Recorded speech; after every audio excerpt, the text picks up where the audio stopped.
अभी जितने भी लोग ये वीडियो देख रहे हैं उनमें से जितने भी साइंस के स्पेशली केमिस्ट्री के स्टूडेंट्स हैं उनको अमोनिया के बारे में जरूर पता होगा। अगर आप नहीं जानते हैं तो क्विकली आपको बता दूं कि अमोनिया एक कलरलेस गैस होती है जिसकी स्मेल बहुत ही हाईली पंजेंट होती है, मतलब आपकी नाक में घुसेगी बहुत जोर से और बिल्कुल खराब स्मेल होती है। बट अमोनिया बहुत ही इंपॉर्टेंट केमिकल कंपाउंड है क्योंकि अमोनिया को इस्तेमाल किया जाता है फर्टिलाइजर्स में, खाद में, ताकि फिर फसलें उगती हैं, उससे लोगों का पेट भरता है, और क्लीनिंग प्रोडक्ट्स में अमोनिया को यूज करते हैं। तो अमोनिया ओवरऑल एक बहुत इंपॉर्टेंट चीज है और एक्चुअली फर्स्ट वर्ल्ड वॉर में अमोनिया को एक तरह से पॉइजन गैस की तरह भी इस्तेमाल किया गया था। तो आप सोचिए ऐसा कोई केमिकल पदार्थ जिसने इतने सारे लोगों को भूखमरी से बचाया, क्योंकि फर्टिलाइजर से अच्छी उपज होती है, लोगों को खाना मिलता है, वो वही केमिकल है जिसमें अगर उसको आप विलन की तरह इस्तेमाल करोगे, उसको गलत तरीके से इस्तेमाल करोगे तो लोगों की जान भी ले सकती है। बट इस वीडियो को मैंने बनाया इसलिए क्योंकि मैं अमोनिया ये जो वर्ड है, इस वर्ड में कुछ हिस्ट्री छुपी है और उसी हिस्ट्री के बारे में इस वीडियो में मैं आपसे बात करना चाहता हूं। कहानी शुरू होती है एक बहुत पुराने मंदिर से। यह मंदिर था एमोन का, और ये मंदिर कहां पे था? लीबिया के एक डेजर्ट में, सिवा नाम के एरिया में। शायद आपको ऑलरेडी पता होगा कि एमोन एक बहुत ही पॉपुलर इजिप्शियन गॉड है। इनको ऐसा कहते हैं कि ये गॉड ऑफ एयर है और बाकी जितने भी इजिप्शियन गॉड्स हैं उनके किंग माना जाता है इन गॉड को। तो ये जो एमन का जो टेंपल था सिवा में, इस टेंपल के पास बहुत सारे श्रद्धालु आते थे दर्शन करने के लिए, पूजा करने के लिए। अब मैंने कहा कि ये लीबिया में एक डेजर्ट में ये टेंपल था, तो ऑब्वियसली जब डेजर्ट में आप बहुत मूव करते हो तो कैसे मूव करते हो? पैदल तो चलते नहीं हो, आप चलते हो द शिप ऑफ डेजर्ट, यानी ऊंट के ऊपर बैठ के, कैमल्स। तो जब आप मान लो कि इतने दूर आप रेगिस्तान में एक बीच में एक टेंपल है, वहां पे आप जा रहे हो, तो ऑब्वियसली कैमल पे जाओगे, कैमल से उतरोगे, कैमल को वहां पे पार्क करोगे और आप फिर आगे अपना मंदिर के अंदर जाओगे। तो कैमल वहां पे बहुत देर तक पार्क्ड है, अगर खड़ा है, अगर बहुत देर तक वहां बंधा हुआ है, तो उनको खाना खाना है, खाना खाएंगे, फिर साथ में मूत्र विसर्जन करेंगे। तो बहुत सालों साल तक वो मंदिर वहां पे था और वहां पे कैमल्स आते रहे, खड़े होते रहे और मूत्र विसर्जन करते रहे। इसी वजह से जो इतनी सारी उन्होंने जो टॉयलेट की थी, उसके वो सारा रिस के रेत के नीचे जो लेयर होती है उसमें वो इकट्ठा होने लग गया।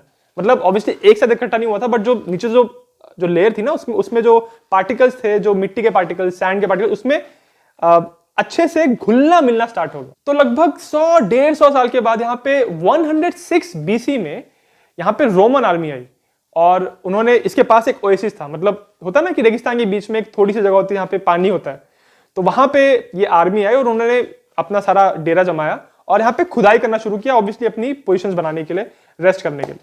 जब उन्होंने खुदाई करना शुरू किया तो उनको नीचे कुछ छोटे छोटे पत्थर मिलने शुरू हुए जिसमें भयंकर बदबू आ रही थी।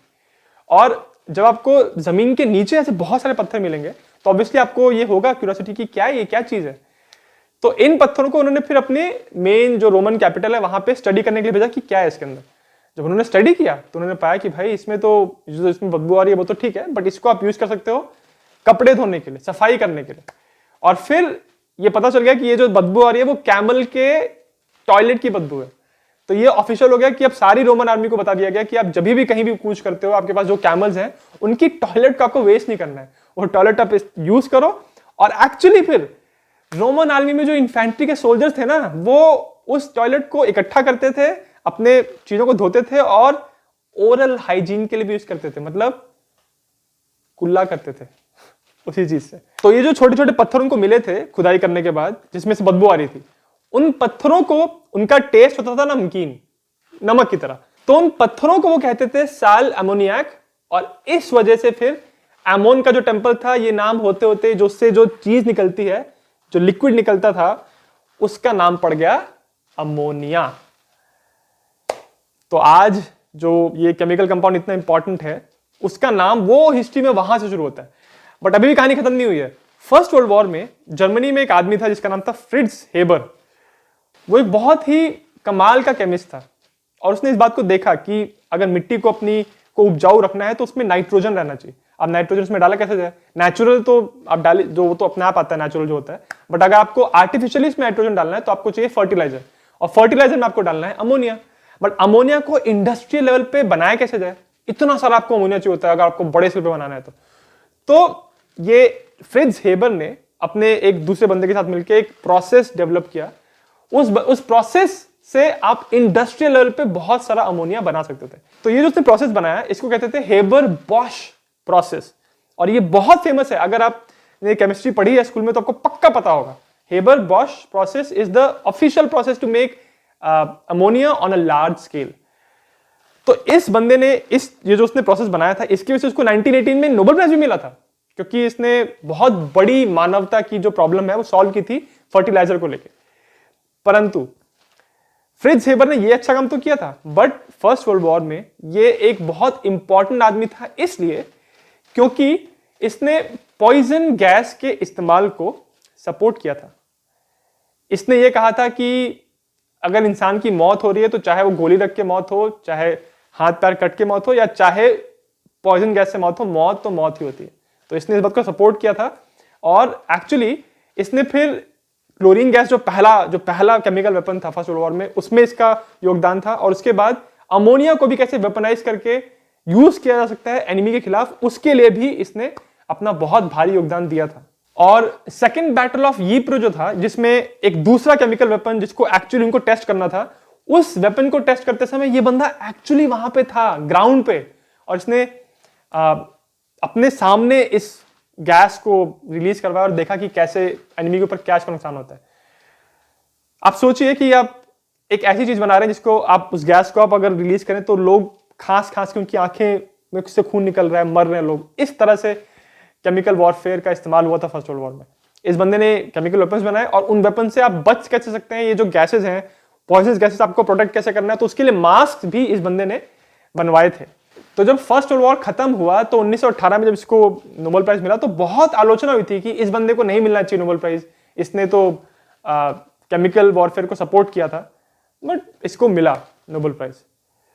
बट उसके बाद इसकी किस्मत फिर पलटी मारी, क्योंकि ये बंदा था ज्यू, और फर्स्ट वर्ल्ड वॉर के बाद जर्मनी में ज्यूज की क्या हालत हुई है ये बोलने की जरूरत नहीं है। तो फिर जर्मनी में फ्रिट्ज हेबर की हालत फिर बहुत टाइट हो गई, टेंशन वाला माहौल हो गया उसके लिए, और अल्टीमेटली उसकी फिर मौत हो गई। अपनी मौत के समय ये उतना बड़ा साइंटिस्ट और उतना फेमस अमीर साइंटिस्ट नहीं बचा था। और इसकी मौत के बाद एल्बर्ट आइंस्टीन ने भी कहा था कि इस इंसान ने जो किया है, एक तो उसने बहुत अच्छा काम किया, पर दूसरा उसने ऐसा केमिकल वेपन्स बना के इंसानियत को एक गलत डायरेक्शन में धकेला है।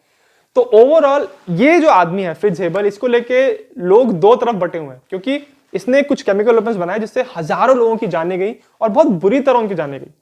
पर दूसरी तरफ इसने जो प्रोसेस बनाया अमोनिया के सिंथेसिस का, उस प्रोसेस को इस्तेमाल करके इतना फर्टिलाइजर बना और इससे इतने लोगों का पेट भरा।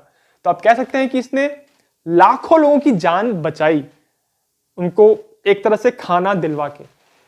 तो फ्रिट्ज हेबर क्या विलन है या हीरो है? एक्चुअली इसके ऊपर अपना एक वीडियो बन सकता है, और मैं शायद कभी बनाऊंगा भी।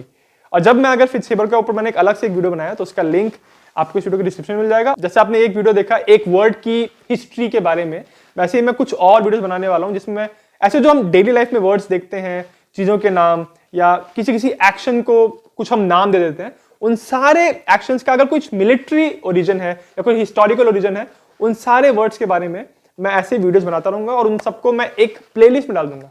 मेरे चैनल पे आपको प्लेलिस्ट मिल जाएगी। और अगर आपको वीडियो अच्छा लगा तो मेरे चैनल जिज्ञासा को सब्सक्राइब जरूर करें।